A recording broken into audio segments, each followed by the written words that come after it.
আমাদের সবাইকে সংখ্যালঘু আমাদের যারা আছে তাদের দিকে লক্ষ্য রাখতে হবে, তাদের পাহারা দিয়ে রাখতে হবে।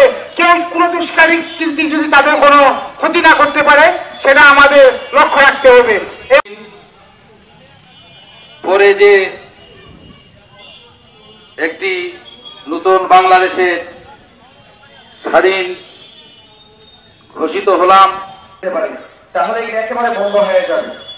হ্যাঁ, বিগত সরকার 17 বছর আমাদের উপর জুলুম, নির্যাতন, বিভিন্ন ধরনের অনিয়ম তারা করছে, ভোট চুরি, বিভিন্ন এরকম তাদের অপরাধ আছে। প্রথম দিনে তাদের উপর যে পানিশমেন্টটা হয়েছে এটাতে যথেষ্ট ছিল, কিন্তু ধারাবাহিক যদি চলতেই থাকে, এই যে আমাদের পাশে অডিটোরিয়ামটা ধ্বংস করা হয়েছে, এটা আওয়ামী লীগ বা বিএনপির কোনো পার্সোনাল সম্পদ না, এটা আমাদের জনগণের সম্পদ। এরকম আমাদের বিভিন্ন সরকারি প্রতিষ্ঠানগুলোতে ভাঙচুর, লুটপাট করা হয়েছে, এতে করে কোনো আওয়ামী লীগেরও ক্ষতি নেই, বিএনপিরও ক্ষতি নেই, ক্ষতিটা হয়েছে আমাদের জনগণের সম্পদের ক্ষতি হয়েছে। এই যারা এই ক্ষতিগুলো করতেছে এরা কোনো বিবেকবান ভদ্র মানুষ না, এরা হলো অসভ্য অভদ্র মানুষ।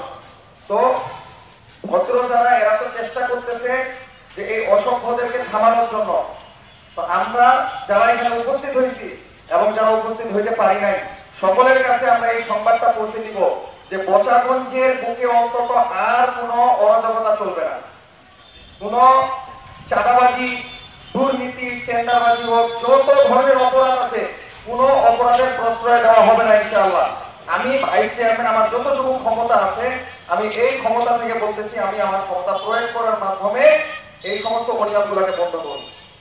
এজন্য আপনাদের সহযোগিতা কামনা করতেছি।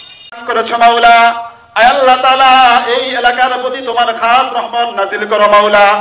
রব্বুল আলামিন বিজয়ী তো তুমি দিয়েছো মাওলা। আল্লাহ গো, আমার এই বোচাগঞ্জ এলাকার মানুষেরা বড় ভালো মানুষ মাওলা।